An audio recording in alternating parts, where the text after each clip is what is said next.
Okay, the last one has to do really with economics, right? And I want to spend a little bit of time here talking about economics. And the way I'm going to do it is I'm going to work on a diagram. Okay, so what we're going to do is we're going to push this X, right? And this diagram actually, I don't know what all this is. What is that? Okay, so oh crap. Sorry about that. Okay, so now here, what happens with there's this theory. The theory is called dependency theory. Okay, let me just put that up here. And the reason why we'll talk about it in a minute why it's called dependency theory. Okay, but what it does is it explains the relationship between the governed or I should say, really the colonizers and the colonized. All right, and what the theory is that you divide the world up into two groups of countries, and the two groups of countries we're going to call them the metropolis and the periphery. Okay, so the metropolis is all the industrialized countries. Metropolis is the modernized countries. So that would be like Britain, United States, France, Belgium, those. The periphery is going to be the countries that are colonized, okay, like Cuba, for example, or Puerto Rico, or the Philippine Islands, or other countries. We'll talk more about that in just a second, right? Okay, but the relationship between them is that the metropolis, well, let's say it the other way around. Let's take this one here.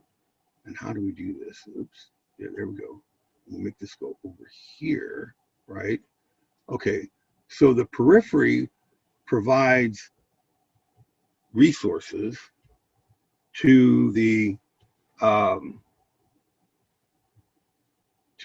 economy, the industrialized economy of the metropolis, right? So, for example, the British in India, the British extract cotton from India to be used in the cotton mills in England, right?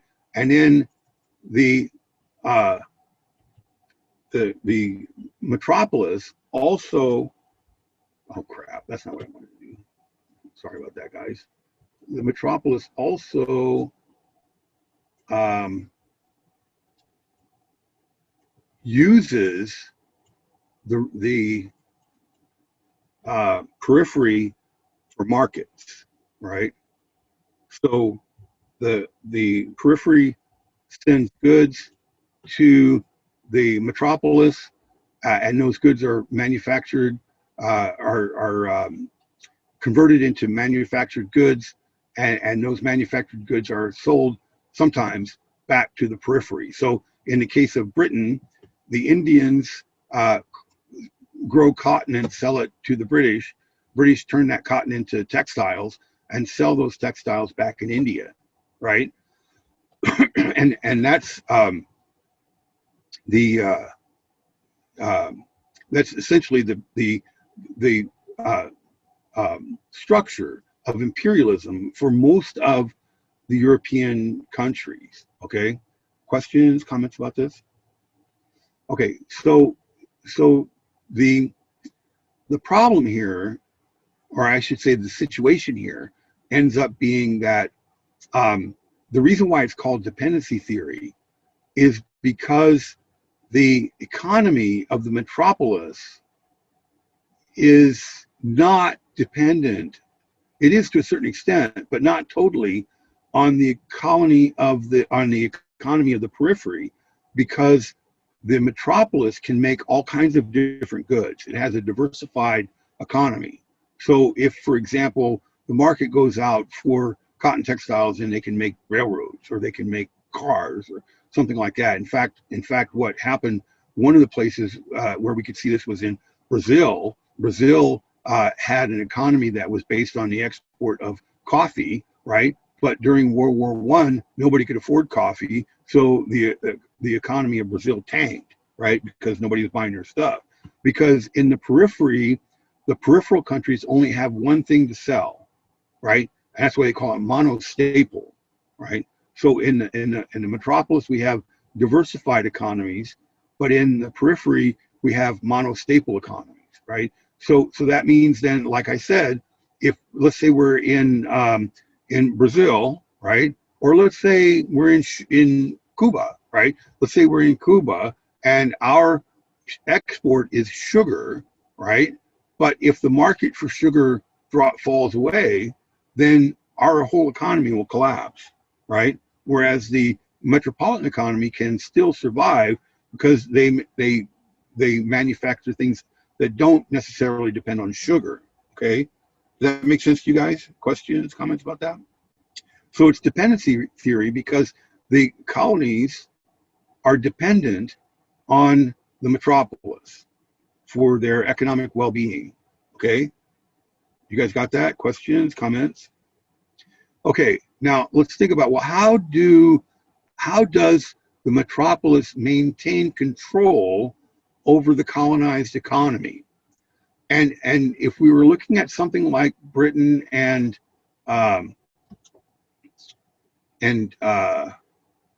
India, right, we would say, okay, well, the British actually, this is not what I want. This crap never works for me. Okay. Well, the British directly rule. Let me just put that here. You could pretend that it's there. I'll have to fix this later, right? But the British directly rule India, right? Direct rule, meaning that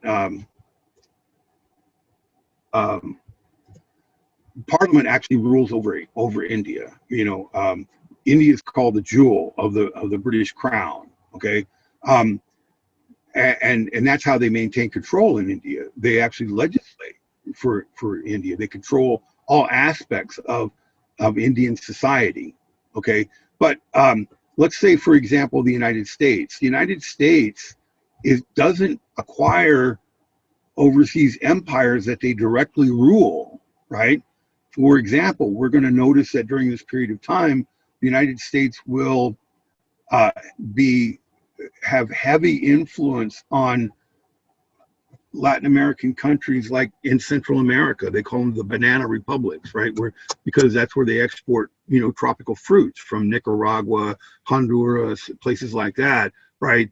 And the United States doesn't rule those countries, but the United States controls the economy, right?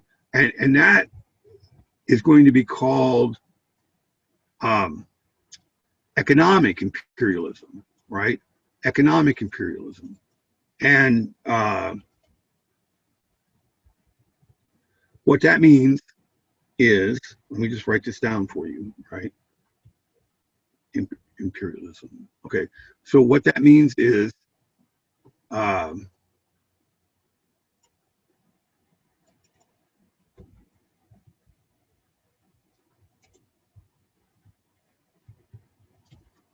that the peripheral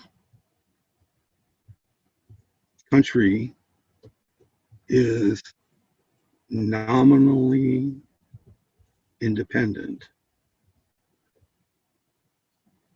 but its economy is controlled by the metropolis. Okay, metropolis. And imperial control is accomplished by military intervention. Okay, so let me show you how this works, all right? So after the Spanish-American War, the United States actually eventually decided to annex Puerto Rico, and the Philippine Islands. Okay, but the United States couldn't annex Cuba because they had said that they wouldn't, right? And so instead, what happened was they passed a law called um, the Platt Amendment. And what the Platt Amendment said was that Cuba was independent, but that the United States could intervene if the government of Cuba acted in a way that was irresponsible. Okay, so the way Cuba becomes independent is that the United States frees it from the Spanish, but they also write a constitution for them. An American admiral actually writes the Cuban constitution. And why do you think that is? Why do you think the Cubans couldn't write their own constitution? They probably didn't know how. Well, I think that there were people in Cuba, revolutionaries that were very well educated. It's not like they couldn't figure it out. But that's No, I mean, like, because they were being ruled and stuff, you know what I mean? So they had a dictator for so long that they probably didn't know, like, what rights to give or what rules to have and stuff like that. Just like generally speaking, not like literally every single one. okay. I understand what you're saying, but really that's a kind of a demonstration of the thinking of the Americans, because what the Americans thought was that they really aren't capable of ruling themselves, so we have to do it for them. And that's this paternalistic attitude, right? That we know how to do it. We're going to show you how to do it because you haven't been able to figure out how to do it your own, right? Okay, so at any rate, the United States Constitution puts in place their government, at the same time passes this law called the Platt Amendment. And what the Platt Amendment says is that if you act in a way that's irresponsible, if the Cuban government acts in a way that's irresponsible, the United States can intervene militarily, can send troops, right? And that's what happens. So the United States will then intervene in many Spanish American countries for the next 2 or 3 decades, essentially, right? Whenever American economic interests were threatened, the United States would send in troops to make sure that American economic interests were secure. Okay, you guys follow me here? So that's economic imperialism. We don't really rule Cuba, but we get all the benefit of their economy. The benefit of economic imperialism is that the metropolis is no longer responsible for the well-being of the peripheral country, right? So if England directly ruled India, they were responsible for the defense of India. They were responsible for education, public health, for administration, railroads, infrastructure, all those different things, right? But if the United States just controls the economy of Cuba, and all the rest of that stuff can be left to the Cubans, how they want to do it, right? So the United States doesn't have to spend that kind of money and effort to do that. You follow what I'm saying? So that's the advantage of economic imperialism. And American imperialism is going to be almost all economic imperialism, okay? And it's not just American imperialism that is economic. In other countries, Britain and France and Germany also accomplish it in different places, right? But it's going to be the standard, essentially, for American imperialism.